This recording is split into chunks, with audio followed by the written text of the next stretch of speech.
What began on that day was an amazing voyage.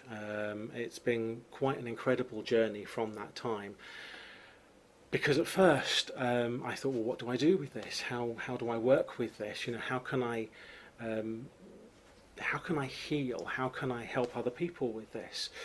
And so I set about going out and talking to trees.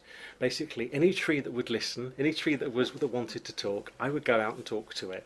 And at first, I have to say, when you're not used to working with trees, standing out in public with your hands on a tree, perhaps even talking out loud to it with people walking past, it's quite an embarrassing experience. I have to say, it's something that does take a little bit of getting used to. Of course, now I do it with the gay abandon. I'm just there hugging any tree and I will have conversations with trees as I'm walking down the road, and I'll often stop and have a conversation with a tree. So I'm sort of much more open to it now, which has given you all sorts of mental images. I can tell.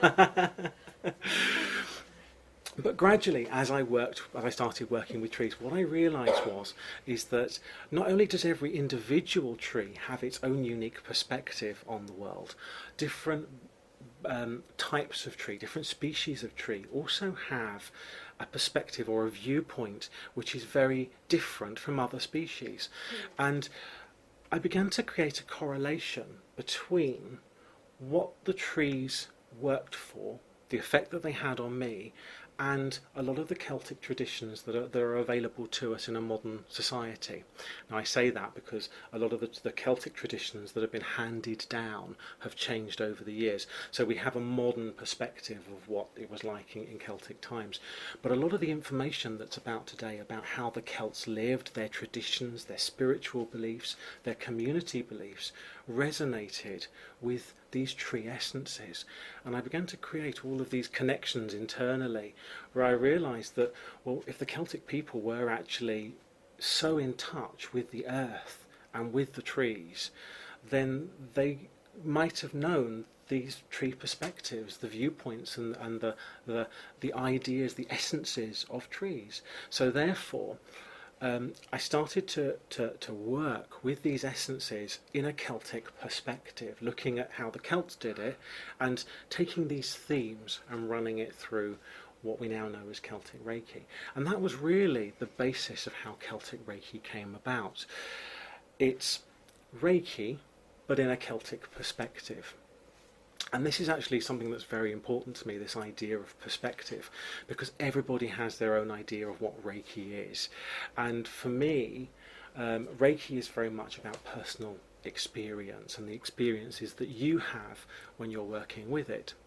So gradually Celtic Reiki evolved and changed and went through all these different transitions over the years, and I began to look at Celtic Reiki as a living entity.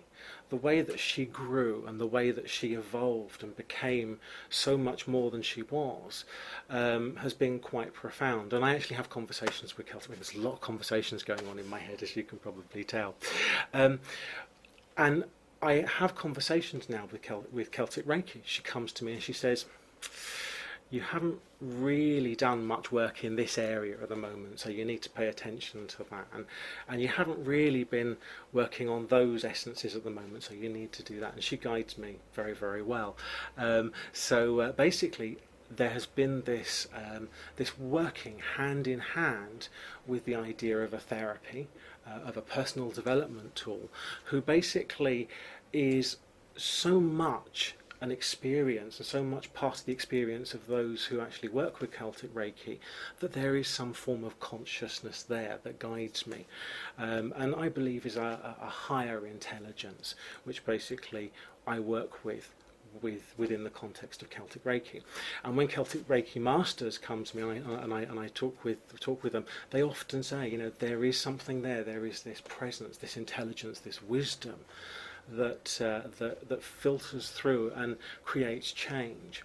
So we have this idea of a therapy, an energy therapy, which is based on the essences of trees, the perspective of trees.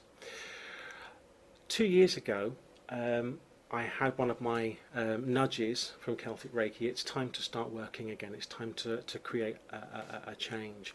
And I looked back over the past decade of work that I'd done with different therapies, such as Lemuria therapy, Atlantis, which was all about essences and the shaping of energy. And I'd done a lot of work in the realms of psychic mediumship and psychic development as well. So there was a lot in my history about gaining intuition and growing intuition. And I looked at all these things and I thought, I want to create some sort of holistic embrace of all these different things that I've done, and I don't really know how to do that. I didn't really know how to get all of these eclectic mixtures of things that I'd worked on and to actually give them some form of continuity, or to create a holistic nature to all these various therapies.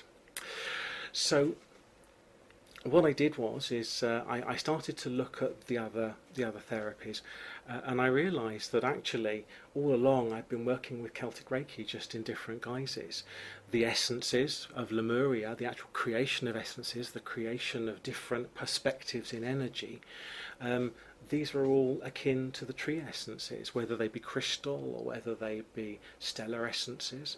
And actually the tools that I used in Lemuria to work with the creation of essences, these were part of Celtic Reiki as well. These were the things that I had worked with when working with the trees to create the tree essences.